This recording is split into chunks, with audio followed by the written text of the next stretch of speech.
This is the Aurelius Podcast, episode 53 with Vivianne Castillo. I'm Zach Naylor, co-founder at Aurelius and your host for the podcast, where we discuss all things UX, research, and product. In this episode, we have Vivianne Castillo. She's the founder at Hmnty Cntrd, which helps UX professionals transform the status quo of what it means to be human-centered in their professional and personal lives.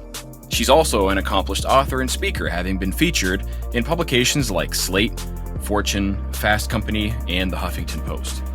Vivianne and I had a great conversation about what it means to be human-centered in both your day-to-day job as a UX professional, but also in your personal life and interactions. She has a background in psychology and counseling, which created a very unique perspective in her work later as a UX researcher. We talked about the work her and her team are doing over at Hmnty Cntrd and how their course and community are helping professionals in the design, tech, and UX fields truly become human-centered in their work and personal lives. She got into the details of how we can start doing the hard work personally to be more human-centered professionally. This podcast is brought to you by Aurelius, the powerful research repository and insights platform. Aurelius is an all-in-one space for researchers to organize and analyze data, capture insights, and share outcomes with your team. You can transcribe audio, visualize themes, capture findings, and have a report created for you automatically, which you can share with anyone in moments. Check us out at aureliuslab.com. That's aureliuslab.com. Okay, let's get to it. Hey, Vivianne. Hello. How's it going? Just another day in paradise, I suppose. It's a good thing the world doesn't feel like it's constantly burning, but here we are. Some of the fires went out. Some others got lit. Some of the fires went out. We deal with it as we can, right? I guess that's all we can do. I really appreciate you jumping on and take the time to chat. In fact, some of the guests that we've had on in even recent past have been like, well, you should definitely have Vivianne on. And I was like, yeah, I know. We got that coming. Don't worry. Even some of our guests have said like, yeah, you should really have her on. I think that would be a great addition to the podcast. And so I'm glad to finally make it happen. I didn't want to let the cat out of the bag and tell them like, don't worry, it's coming. But here we are. I guess with that, could you introduce yourself, talk a little bit about the work that you do and you kind of things that you're passionate about? So for folks listening, if they don't already know who you are, kind of get a sense for what you're all about. Yeah, absolutely. So I'm Vivianne Castillo. I currently live in the land where the pizza runs deep, also known as Chicago. In a former life, I have a counseling and human service background, made a career switch into the UX and tech industry. And for me, I've always been really passionate about that deeper human undercurrent to the work. For me, there's a time and place to learn about personas, journey mapping, jobs to be done, et cetera, but I'm more so interested in the personal work that's required to do our best professional work. So since I've made my career switch into the industry, I tend to talk a lot about things like the role of shame in UX research and design, or how self-care is an ethical imperative, and what are some of the mindset shifts that we need to adopt in order to have a more holistically human-centered approach to our work, but also to ourselves. And I am also the founder of a professional growth community called Hmnty Cntrd, where we support professionals who are interested in challenging the status quo of what does it mean to be human-centered, both in their personal and professional lives. We talk about a variety of topics, things like ethics, and what does it look like to adopt a maturity framework in your pursuit of ethics in your workplace. We talk about the resistances and barriers to cultural humility and competencies, and so on and so forth. And so that's a little bit of me and what I'm about. Yeah, awesome. Well, and just to add a little bit of a qualification to that too, a lot of your professional background obviously is UX, but even more specifically, UX research, user research, right? And so I think super relevant to me, or super obvious as to how that would kind of come out is, how do we work on ourselves better to do this work better? Because you're dealing a lot with people even more directly.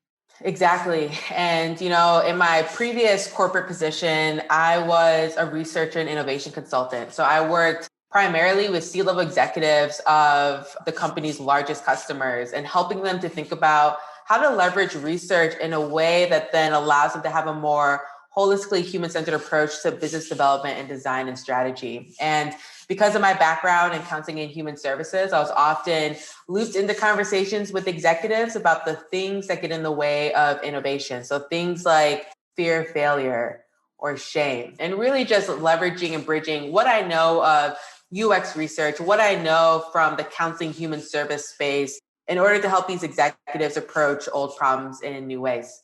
That's pretty interesting stuff. And one of the things as you were kind of describing your background, the immediate question that came into mind for me was, if this sounds to me like you saw something missing, right, in Yeah. our field. And I know that you're smiling right now. People don't see the video, but I know I'm kind of leading you into this because, I've been following you for a while and we've had some interactions in the past, but Mhm. I would love to hear a little bit more detail. And certainly believe people listening would love to hear more on what did you notice that was kind of missing this to say, A, we should start something like Hmnty Cntrd, but more importantly, B, this is an issue. These are things that are missing. This is stuff we should work on. And so let's start talking and think about this more intentionally. Yeah, absolutely. So how I got into the UX and kind of tech industry is really by chance. I kind of stumbled into it. I was in a season of doing deeper trauma study, and I had a mentor really encourage me to find a creative hobby with a beginning and an end, because at the time I was working in this inpatient recovery home.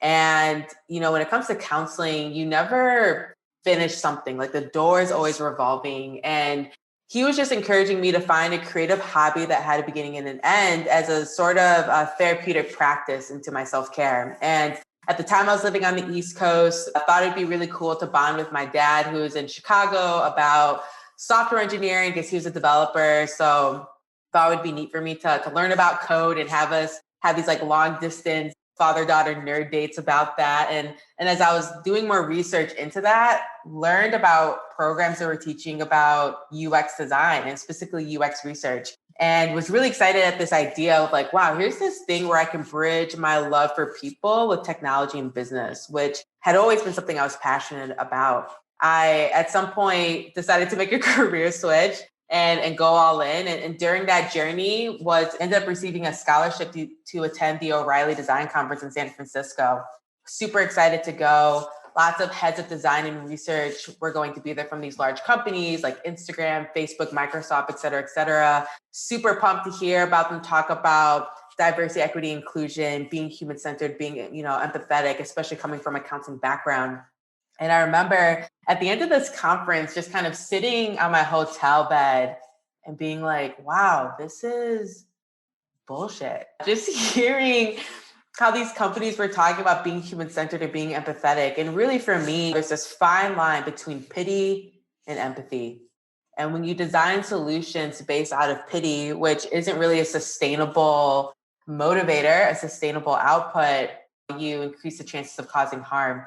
And so after that, I went back home to the East Coast and just started to share my thoughts online about just some of the hypocrisies I was noticing, and really more of just a truncated understanding of people. And as I started to do more of that work, more of that writing, started to meet more professionals who were describing symptoms, describing situations that, as someone with a counseling background, I recognize that as compassion fatigue. I recognize that as trauma, and hearing really, and just really just discovering that a lot of UX professionals, we weren't being holistically supported in this work that requires us to work so closely with the messiness of what it means to be human.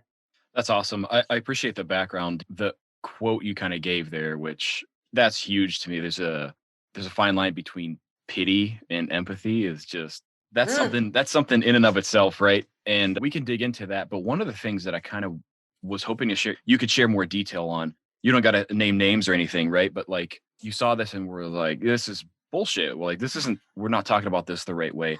Here's the reason I ask about that, right? Is because I think a lot of the steps forward that we need to make is recognizing if we are saying bullshit, right, as people, as teams, as companies, and like understanding why that's the case. Can you share any more there as to like maybe some of the Yeah. things that you heard and like why essentially that's bullshit? Yeah, I think for me, I'll share a couple of my hypotheses I've been chewing on.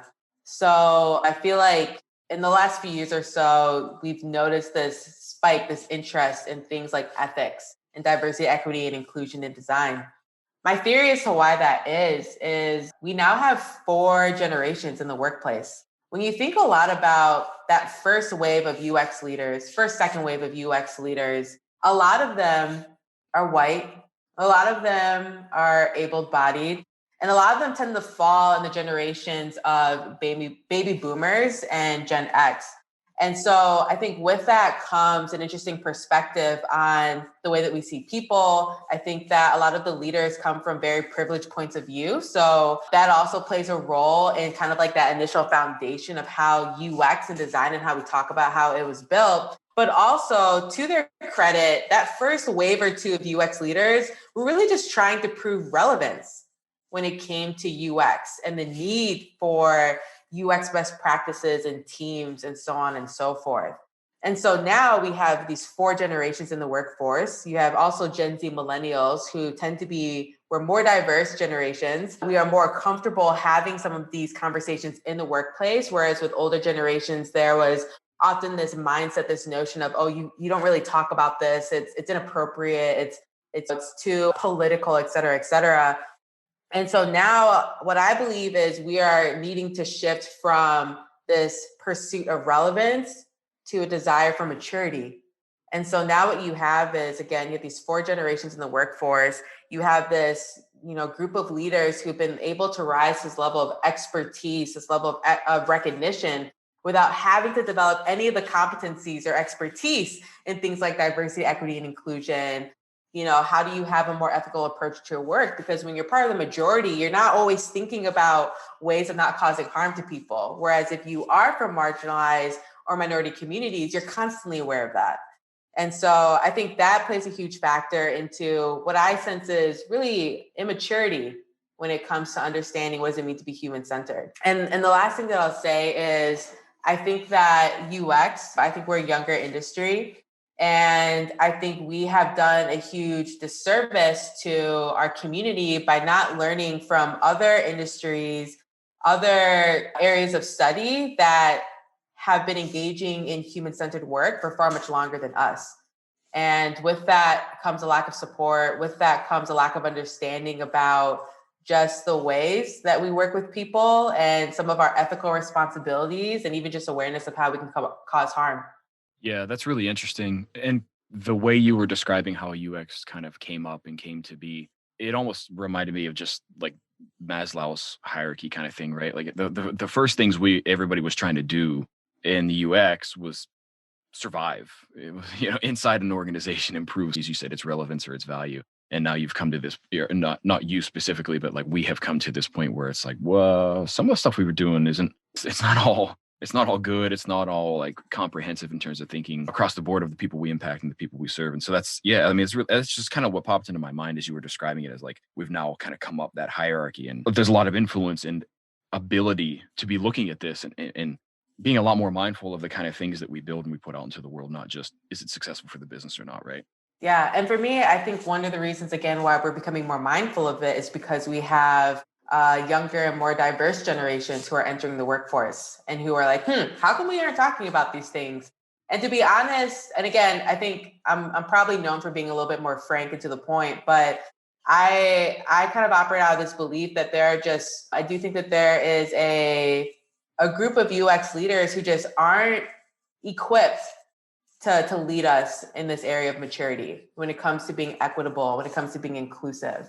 And that's okay. And I think we need to learn how to be more humble with what we know and what we don't know. Because when I came to this industry, honestly, like one of the greatest occupational hazards that I viewed and experienced early on was how pride is probably one of the greatest occupational hazards within UX. And so yeah. Yeah, totally. And I'm curious, based on your observations, because there's one thing to say, well, you're not totally equipped to do this. You can say that to anybody about any skill or sort of attribute about their personality, whatever it is, right? And then you basically have a choice from there. Is you have the ability to say, oh, well, then I should learn more about that and I should get better about that. Or the other side of that is maybe get defensive, push back against it, dismiss it, whatever the case may be. I'm curious, based on your observations. You talk about this, you think about this a lot. I do. Are these leaders, and these people, what side are we falling on here? Is it because they just haven't gained that knowledge and forced themselves or looked how to improve? Or is it because we're dismissing it? It might be a combination too, but I'm just kind of curious what you're seeing. Yeah. So you presented two paths. One is said leaders could study up, learn up, and become better at being leaders in these areas. 2, they could be defensive and just kind of shut down. I'm going to offer a third option.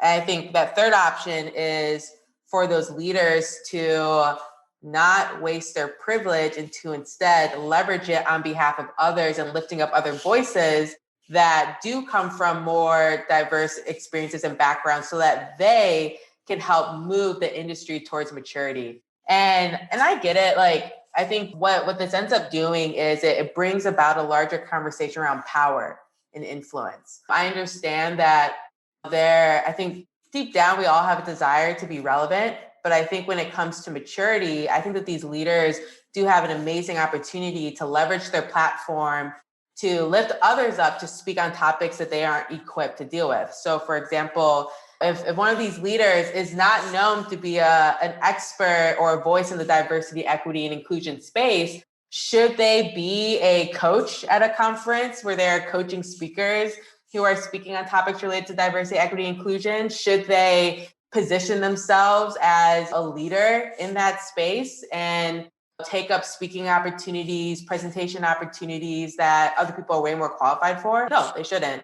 And I think that there's, again, a need for humility and understanding that, hey, we need to start to shift from a desire for relevance to a desire for maturity and the cost that that's going to put on us.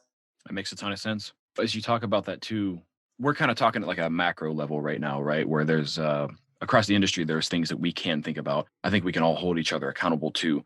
Talk to me a little bit more about even the work you're doing at Hmnty Cntrd, right? Where you're kind of working with people, quite literally like coaching and mentoring and trying to help folks, do this themselves, do some of the work for themselves. I mean, how does it differ there when that happens on an individual level? Yeah, well, I think a lot. So within Hmnty Cntrd, we are trying to introduce a couple mindset shifts, especially when it comes to professional growth and development. I think a lot of times when it comes to work around diversity, equity, inclusion, work around influencing stakeholders, we tend to approach that as a solo journey, when in reality, it should be a shared one, because this work is hard.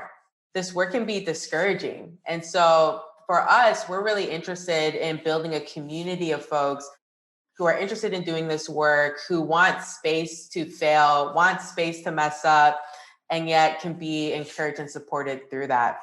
So that's one thing that I think is different that we're trying to do. Another thing as well is, and part of this too, I remember reading this, I think it was a tweet where it was talking about the difference between an audience and a community. And it said an audience is one to many and a community is many to many.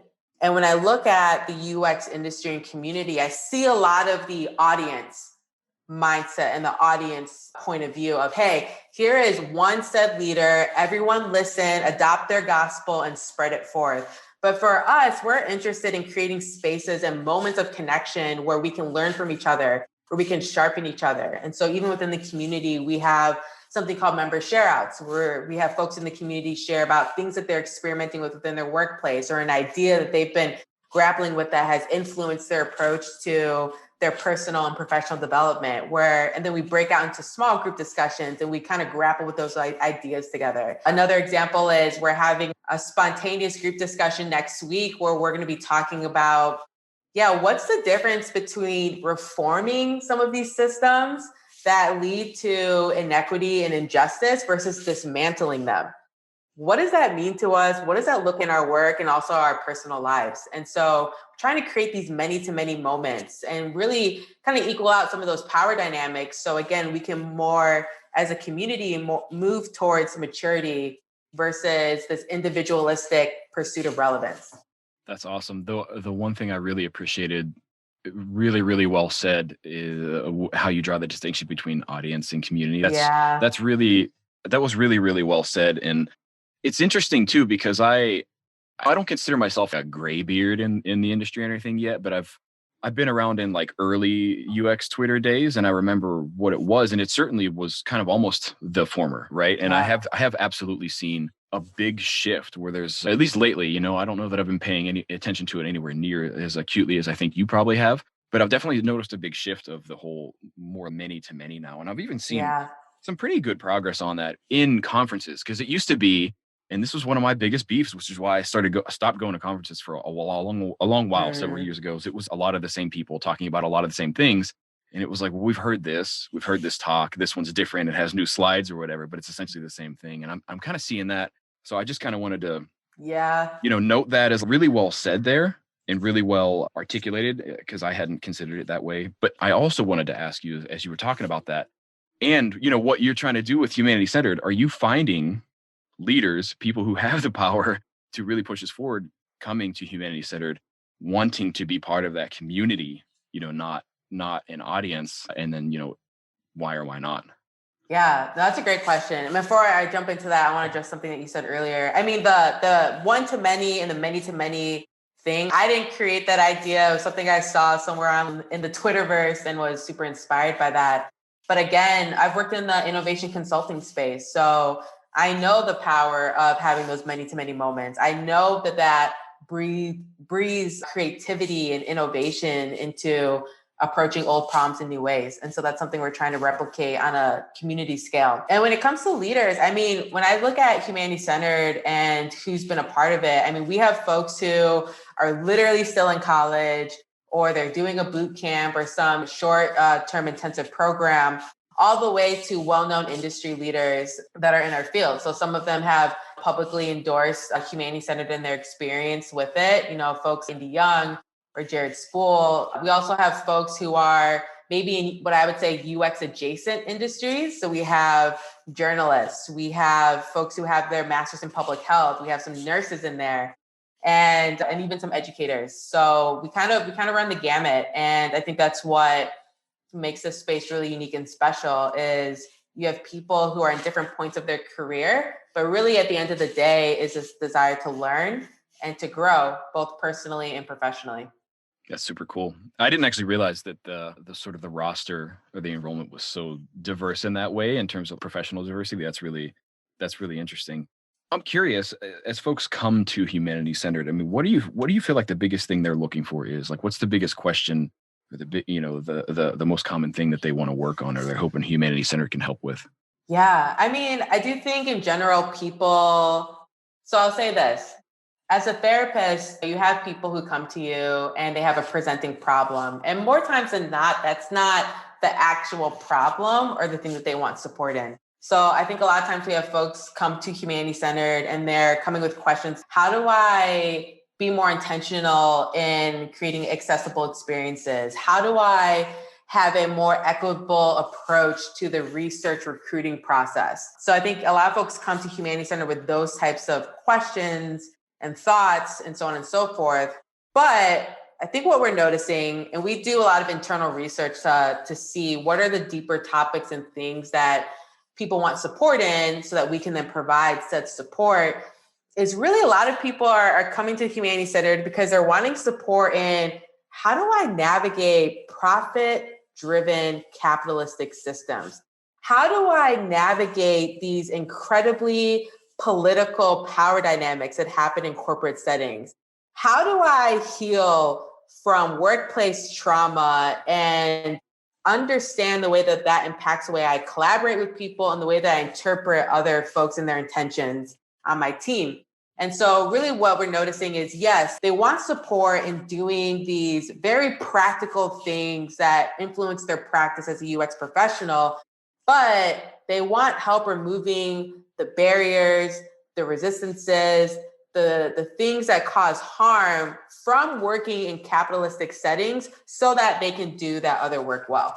That makes sense. It sounds a lot like what we would do in UX research too, right? Is we hear one thing, and our job is really to kind of get to the bottom of that. We hear the symptom, but we don't hear the cause. And so there's work to be done to get to the sort of the root cause and figure that out and start working on that. Exactly. So what happens next, right? They come there. What are they finding in Hmnty Cntrd, and what is the work that they're doing there to to help them address some of that stuff? Yeah, so we offer a 5-week live cohort experience called the Hmnty Cntrd Masterclass. And within that experience, they are put into what we call pods. So these are small groups of other individuals who, through a self-assessment, we help design these pods so that you are placed with individuals who are in a similar place to their journey, as well as wanting some of the same outcomes of this journey of participating in this experience. And so they have those 5 weeks. They're going through this live lecture content that myself and the other facilitators are teaching. They have these moments where they break into these small groups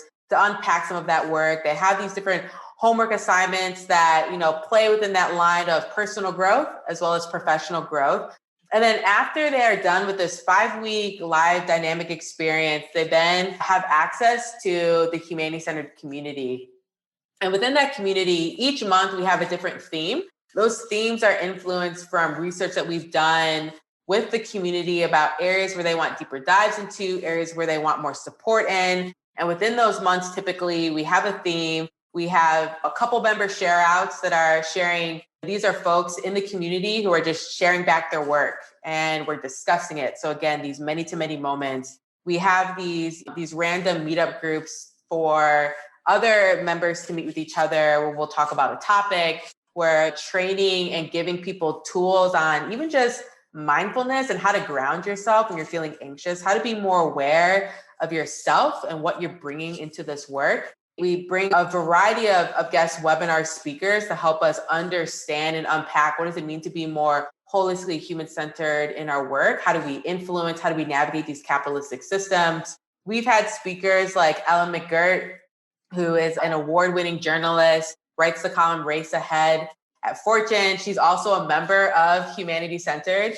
We've had folks like Sam Rappaport, who's one of the heads of diversity, equity, and inclusion in the NFL, sharing with us thoughts, tips, strategies, ideas on how to influence in capitalistic systems. So we have a mix of, and then we brought in other UX professionals as well to speak to the community. So we bring a mix of UX and UX adjacent voices to help us, again, develop a more well-rounded, holistic approach to our work and to ourselves.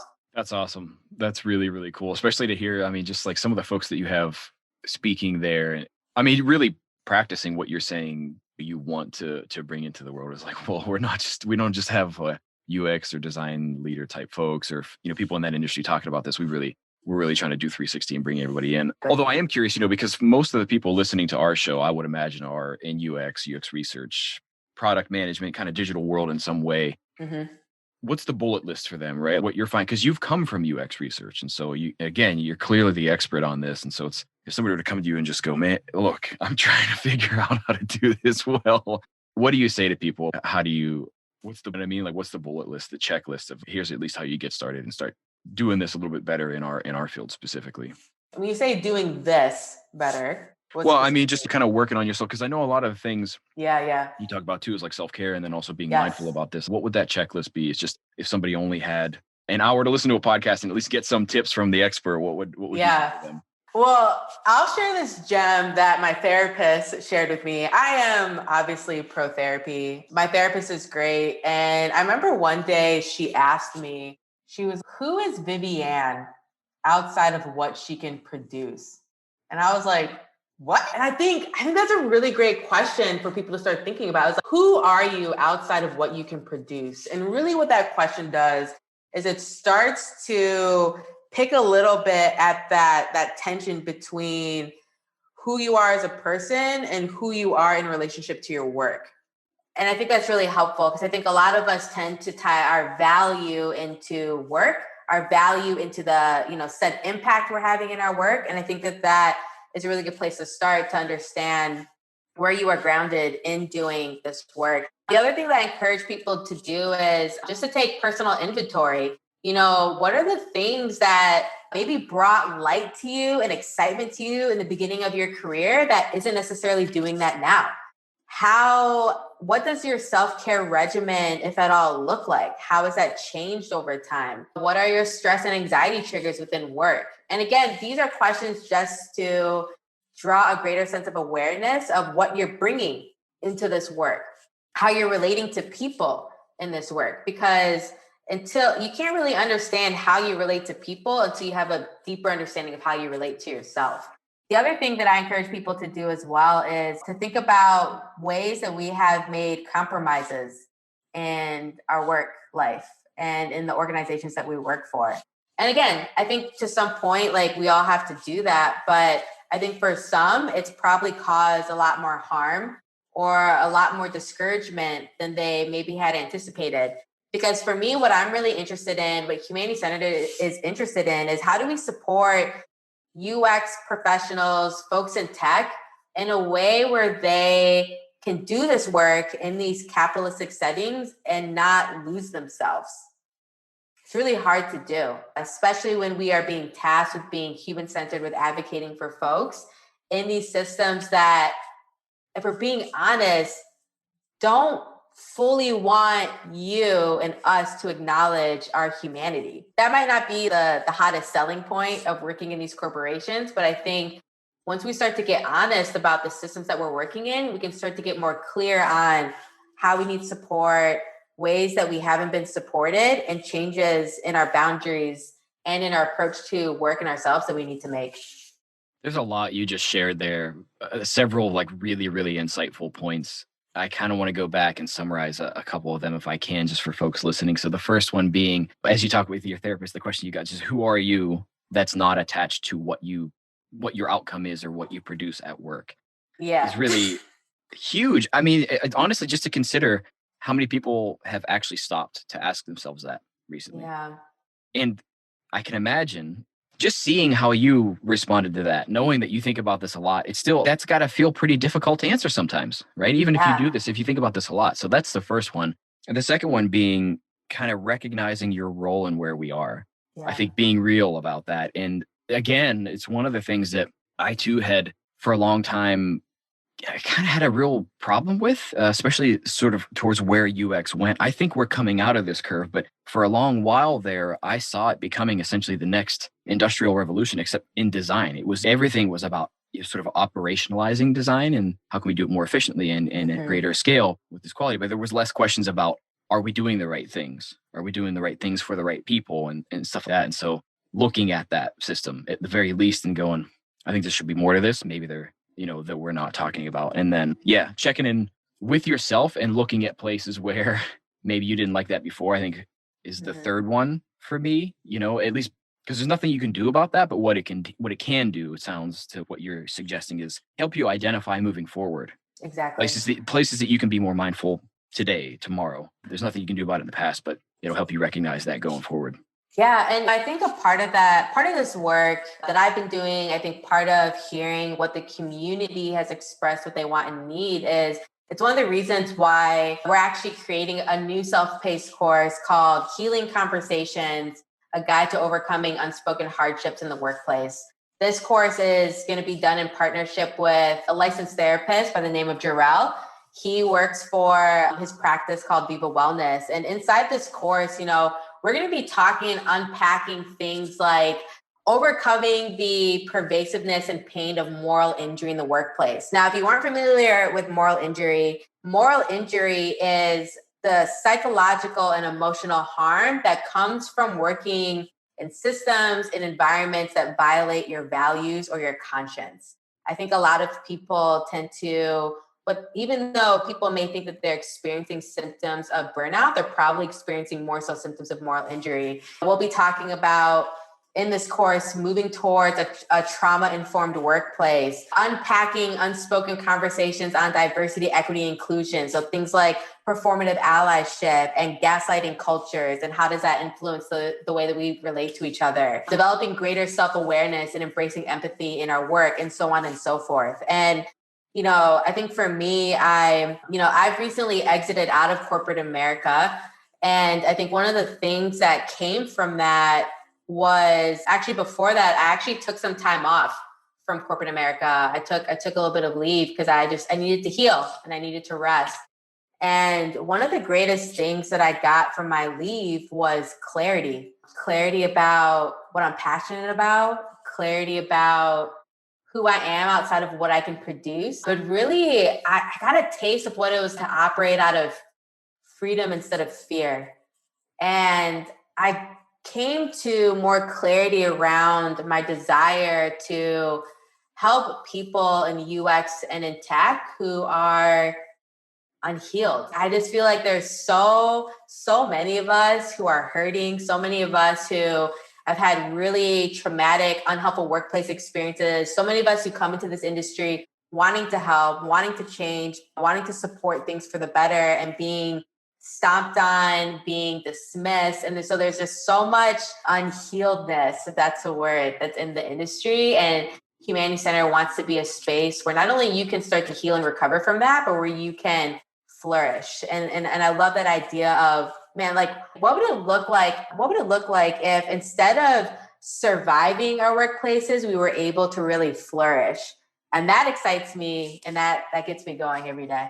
That's perfect, because one of the things I wanted to ask you is, fast forward to however far in the future from now, Hmnty Cntrd has accomplished any of the goals you've set out for it. It has become exactly what you wanted. What does the world look like then? What has changed and what has improved for you through what the work Hmnty Cntrd would have done? That's a great question. I think the first thing that comes to mind is I want people to recognize the power of their voice and to step into it. I think, that a lot of us work in environments and settings that really try to dampen your voice and the power of it. So I have a vision that you have a wave of UX and tech professionals who are more confident in using their voice and more willing to speak out on things that violate the ideals around being human-centered, empathetic, and equitable. I have a vision of a lot of UX and folks in tech being able to then climb into these positions, these higher positions with more decision-making power to influence these organizations at a larger level. I have a vision of just more accountability. I just think that there is such a gross level of like the lack of accountability in this industry is kind of mind-boggling. And so I think that I do think certain leaders need to be held accountable. I think that there are certain ideas that we need to revisit and say, hey, we've made growth and progress since this idea was first put out, and that's fine.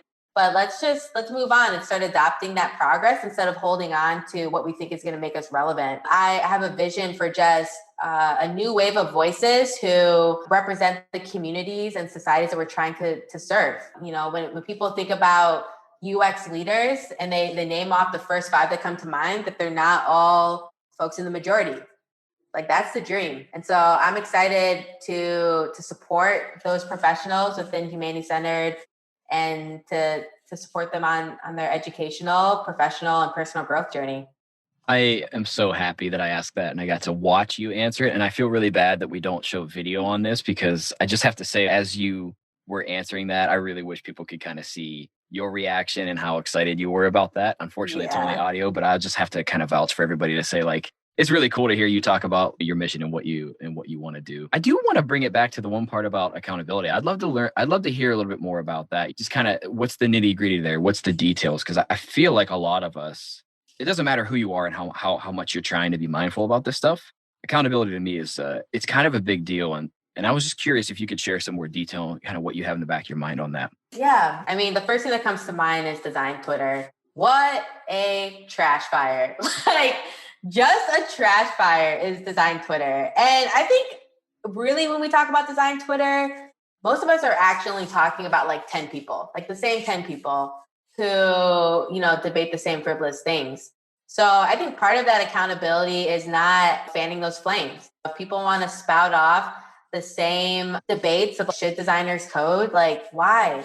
How is that adding towards maturity? Yeah, but it's Twitter, right? So people engage with it and whatever. And so I think one way accountability looks in that is to just not engage that. Like, it's just, there's no purpose to it. It's not beneficial to the community. Just like leave it be. The other thing is, so for example, what's this? June of 2020, July, when, America was burning. I remember that there was this well-known UX publication company, and they issued out a letter, and it was a letter addressing what was happening in the country, but it wasn't like, they didn't even mention racism. Literally the word Black didn't even appear in there once. And it was just this very like soft, but not addressing the issue type of letter. And I remember tweeting about it. And at first it didn't get any traction. There was a lot of folks from the majority who were praising it. And it only started to get acknowledged and addressed by that publication company once I started tagging some of the authors and being like, hey, did you know that your publisher is issued this letter that actually doesn't address any of the problems that's going on? So like accountability there. I think sometimes we see things that We know it doesn't look human-centered. We know that it's very truncated, but we just keep it to ourselves. And again, that goes into using your voice and calling a spade a spade. But also I think with accountability is giving credit where credit's due. And again, that's that shift from relevance to maturity. So I remember reading an article that credited this design leader with predicting that diversity, equity, inclusion was going to be a hot topic in 2020. And I was, why is that leader getting that credit? That's ridiculous. Because that's definitely was being talked about by a lot of people way before that, and especially people who aren't from the majority. And so just things that where it's like, there's enough glory, there's enough praise for everyone to have some, just share it. Like, it's okay. You're going to be okay if someone else also gets credit for work that they're doing. Yeah. You know, in the word you use, frivolous debate, Frivolous.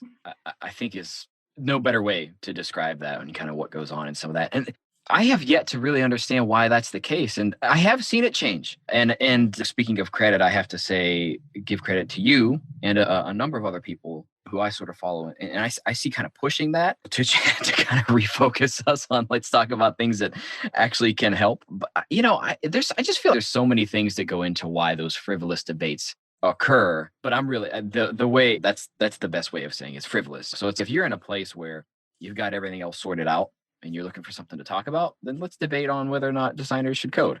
But I don't really feel we're there yet. So let's bring up the conversations that can really give us progress, so to speak, as opposed to rehashing the same old stuff. Exactly. It's distracting and it keeps us from maturity. Like for me, when I see those same 10, 15 people debate frivolous things, I'm like, oh, you don't care about maturity. You care about relevance. And you're not my ministry. I'm not trying to persuade you to become more mature if you are already bought into this pursuit of relevance. So there's a lot of really great leaders who are doing actual meaningful work in this space. And I think we could just do a better job at highlighting some of those folks and the work that they're doing. So I think of Creative Reaction Lab. They're doing such incredible work in this space. And, I think about Tatiana Mack is another individual who's always like pushing conversations on the platform and actually using their platform to challenge the status quo with some of these things. And what would it look like if we actually tried to be more intentionally human-centered? Just try. Yeah. Because last thought, I'll say this. I think a lot of people get hung up on, oh, there's so much to do. This is something that's going to take time. And it's okay. We could say that, but tell me how you've tried today. Tell me how you tried this past week. I think a lot of people just get really stuck on there's so much to do. Oh, I don't know where to begin. Tell me how you tried to figure out where you should begin today, this week, this past month, this year. I think a lot of people use it as an excuse to cover their apathy. Absolutely. And, absolutely. And actually, so such a good point too, and very relevant because obviously, we're still in a global pandemic and we are not completely out of the woods on that yet. And the reason I bring that up is because prior to COVID happening in full swing, there was a lot of that. There was a lot of, here's all the reasons why we can't do that thing.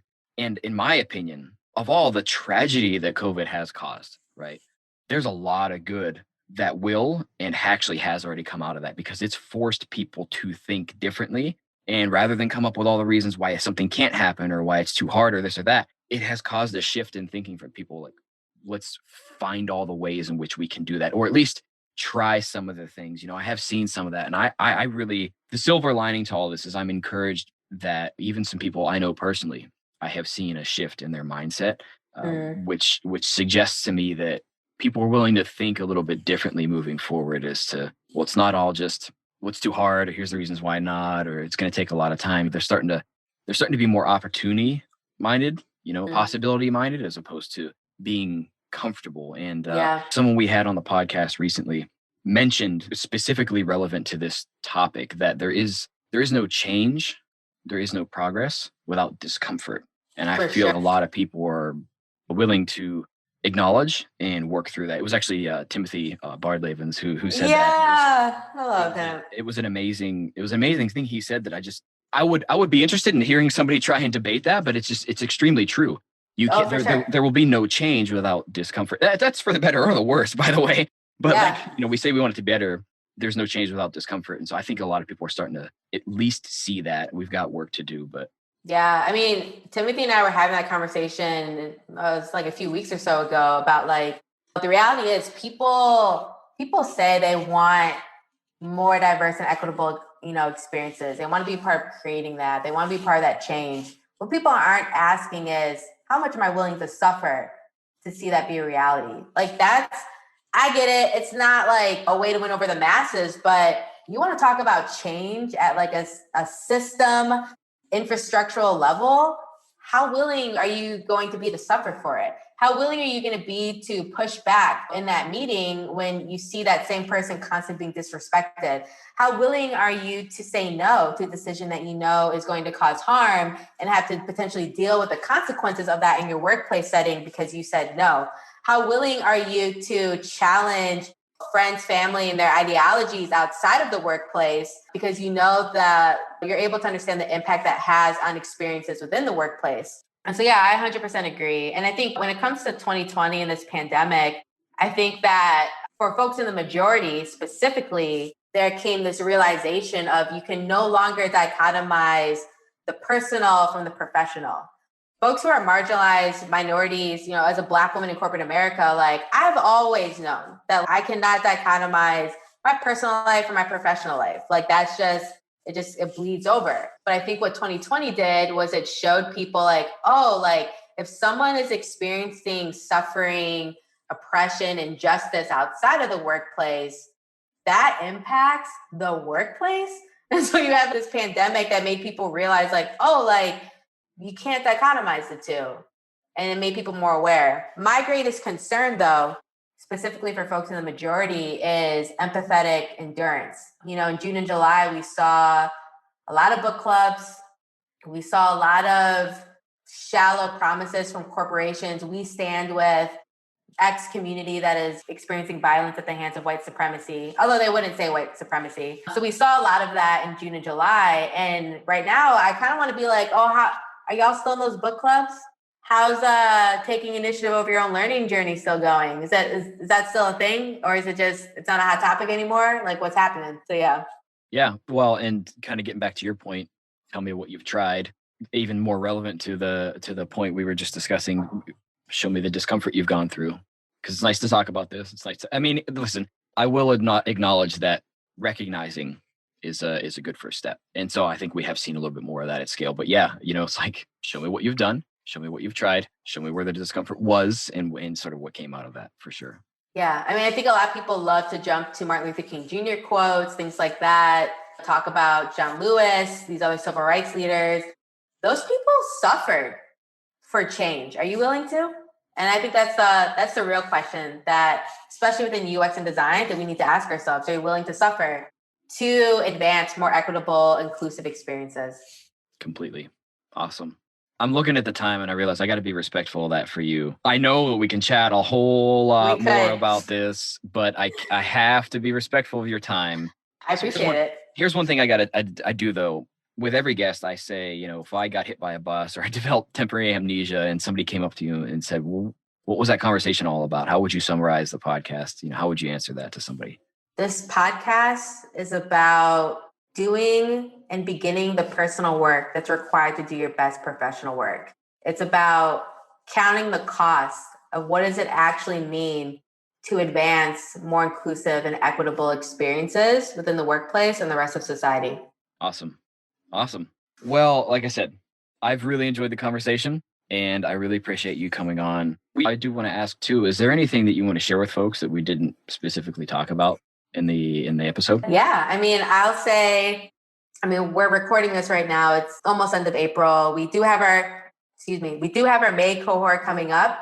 Registration closes on May 7th. We will have another live cohort in September. But in the meantime, we do have a self-paced version of that Hmnty Cntrd masterclass. So you can do that on your own time, your own schedule. And we are currently creating that course called Healing Conversations, a guide to addressing unspoken hardships in the workplace. And that will be available probably end of June-ish. And so We would love for you to check us out at hmntycntrd.com. Would love to have you join one of our live cohort experiences or sign up for one of the self-paced courses and join the community that way. Awesome. And we'll make sure we have links to all that stuff. So, if you're listening to the show and you're on the page, actually listening to that, just scroll down. We'll have links to that in the show notes, and you'll be able to find Hmnty Cntrd. You'll be able to find Vivianne. She's not all that difficult to find, especially if you just simply Google it. So awesome. Hey, just thanks again. Really appreciate you taking the time. Really enjoyed the conversation and happy to have a chance to have you on as a guest. Of course. Thanks for thinking of me and giving me space to speak with you. I appreciate it. Awesome. All right, everybody. We'll see you next time. This podcast is brought to you by Aurelius, the research and insights tool that helps you analyze, search, and share all your research in one place so you can go from data to insights to action faster and easier. Check out Aurelius for yourself with a 30-day trial by going to aureliuslab.com. That's AURELIUSLAB.com. If you enjoyed this episode, it would mean a lot if you would give us a review on iTunes to let others know what you think. You can catch all new episodes of the Aurelius podcast almost anywhere you listen to podcasts, like iTunes, Spotify, and more.